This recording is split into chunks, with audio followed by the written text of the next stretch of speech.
What's up, nerd geeks and gamers alike? Welcome back to another episode. This time around, it's going to be a little bit different. It's going to be more of a podcast style / conversation video / reaction video for you guys. So stick around, stay tuned. See you right after this.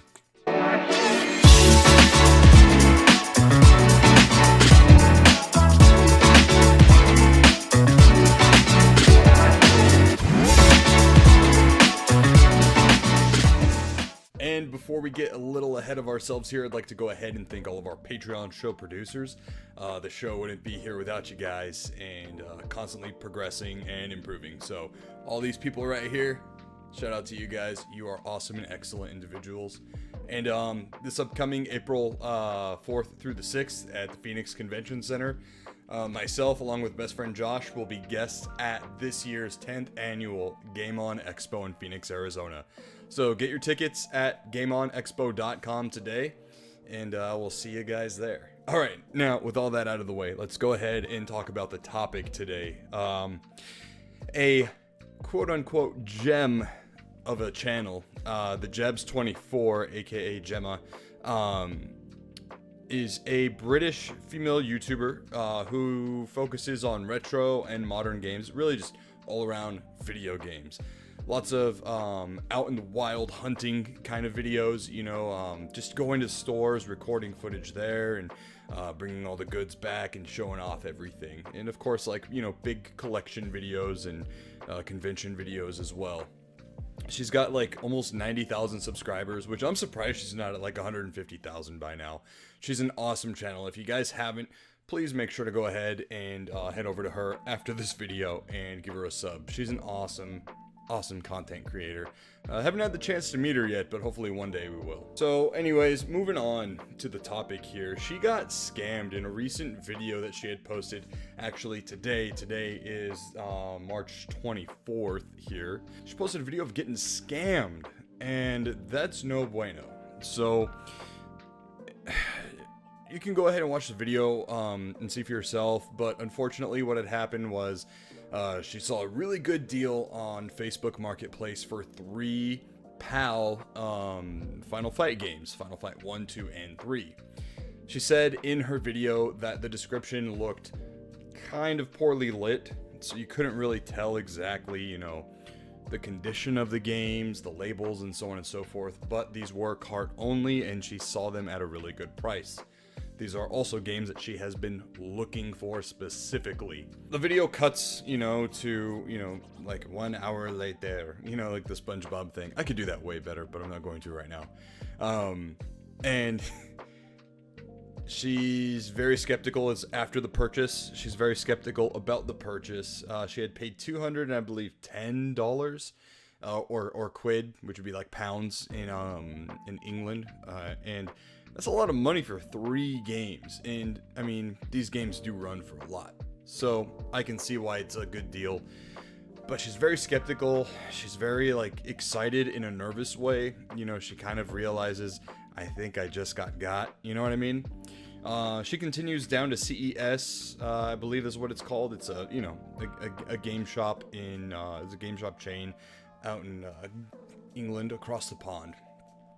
While she's there, she asks the staff if they can open up the games and kind of, you know, give it a once over, you know, to make sure her thoughts are appropriate about them being fake. And sure as shit, each one of them was fake.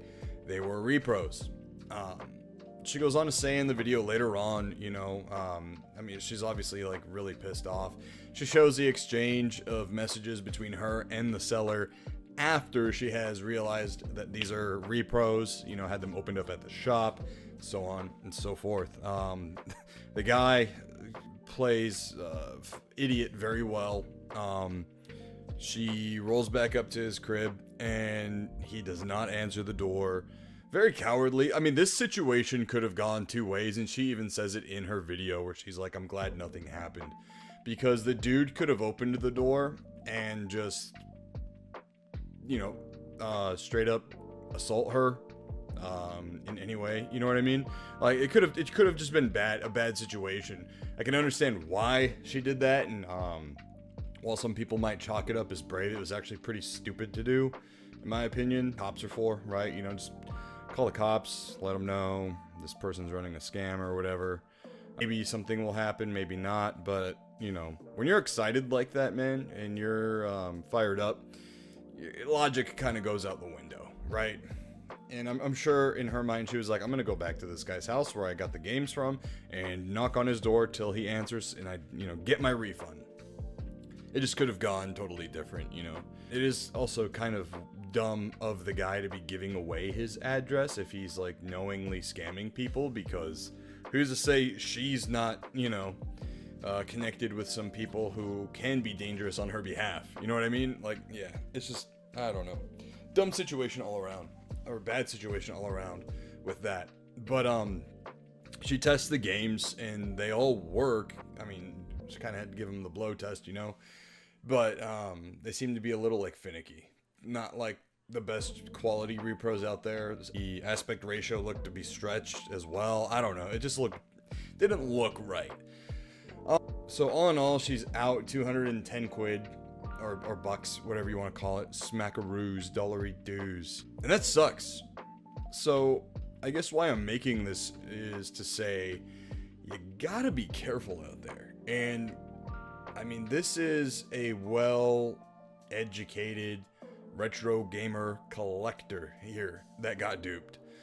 I mean, it happens to anyone and everyone, really.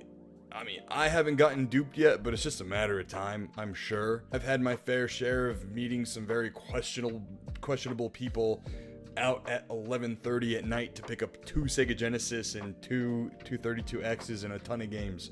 But I didn't go alone, you know what I mean? Like, so I guess we should talk about this real fast here. The do's and don'ts when meeting up with these Facebook Marketplace exchanges, right? I like never meet up at my house or their house. It's gonna be like just some gas station, right? Where there's tons of people. And a lot of this stuff too, it's like, well, duh. Like, hello, Nick. But here's the deal, right? Like, your emotions get high, you're excited, you're amped up, you're ready to go. Like, you see this deal and you want to jump on it. So yeah, like, meet up at a third-party place for either person's safety, really. Because you have no idea for the most part who you're meeting.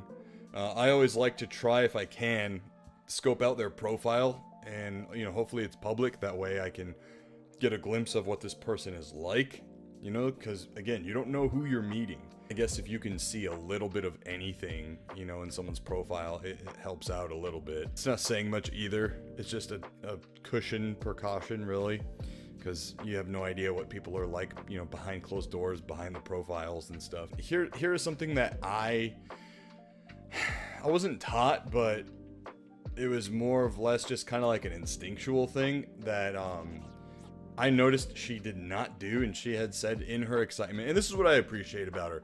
She was like totally honest and took accountability and owned up to her, like, falling for it, you know, being too excited, not taking enough precautions, etc., etc. But one thing that she had said was, I gave them the money and then they gave me the games. I never do that. I always ask when I meet up with someone, right? So I met up with someone a couple of times because they had a ton of stuff to sell. So I had bought like a Mega Man, Castlevania 3, and another game or two, I don't remember. And then I met him again to pick up an N64 and some games for best friend Josh. And each time we met at a third-party location, and each time I had asked, can I see the games before I give you the money? Can I see the games first? Because I like to look over the condition of them, you know. That's what I like to tell them. I just go, can I look at the game? I just want to see, you know, the condition of it a little bit better, you know, whatever. But also, too, I'm looking to see if it's a repro. I'm looking to see if there's anything suspect or sketchy about it. I'm looking to see if some of the pins in the, you know, in the cart itself are really damaged or whatever. You know, because the last thing you want to do in a situation where there's no guaranteed refunds or returns is give the person your money right away. You know, so inspect it, look over it, and then say, all right, cool, there you go. Here's your money. And that's what's, I think, the biggest shame here. If she had done that, I don't think she would have gotten scammed, honestly. And there was a lot of telltale signs that these carts were, in fact, not genuine. Labels on them were, like, brand new. They looked brand new, very shiny and glossy. And, like, the colors were off, the saturation was high. Another thing, too, that she had mentioned was, like, the plastic felt cheap. And that's, like, again, if she had touched it, if she had held it beforehand, before giving the money, she could have gone, you know what, are these repros?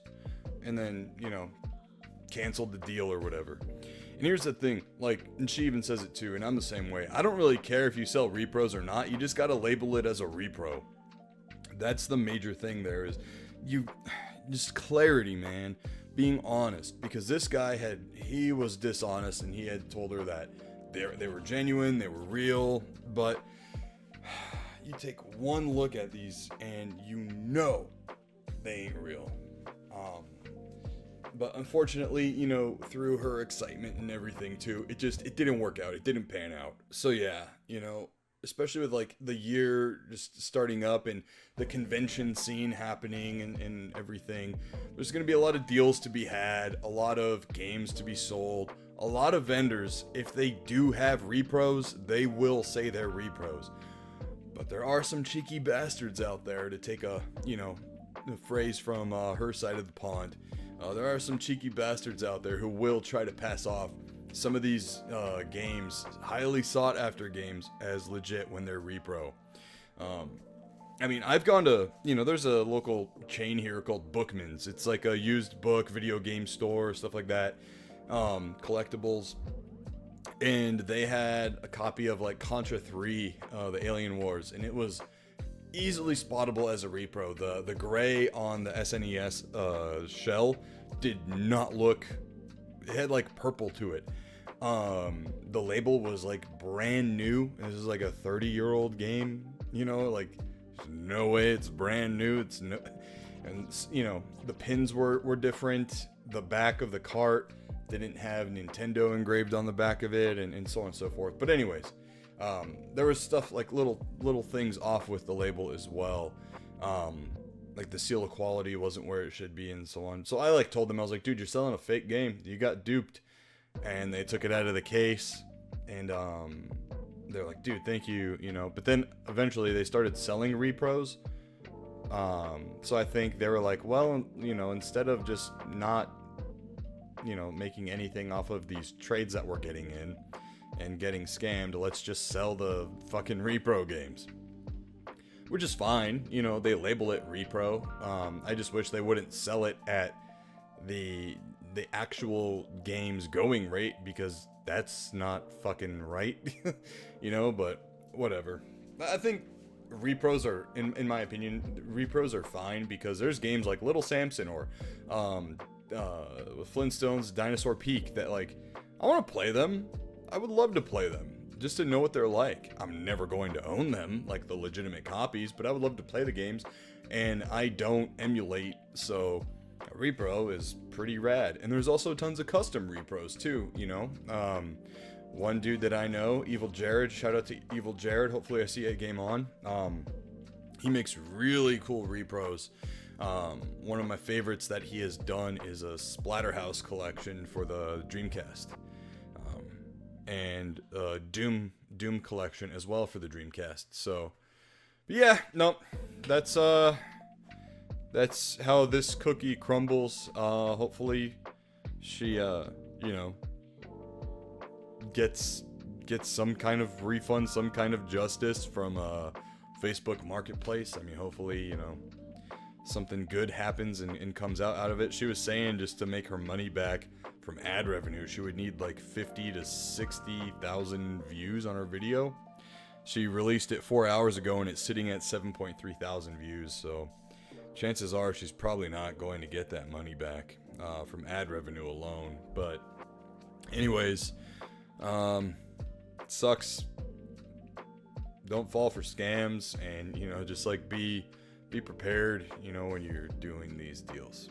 All right, so it's been, yeah, I gotta go pick up my daughter from school now. So all right guys, take care, and until next time, game on.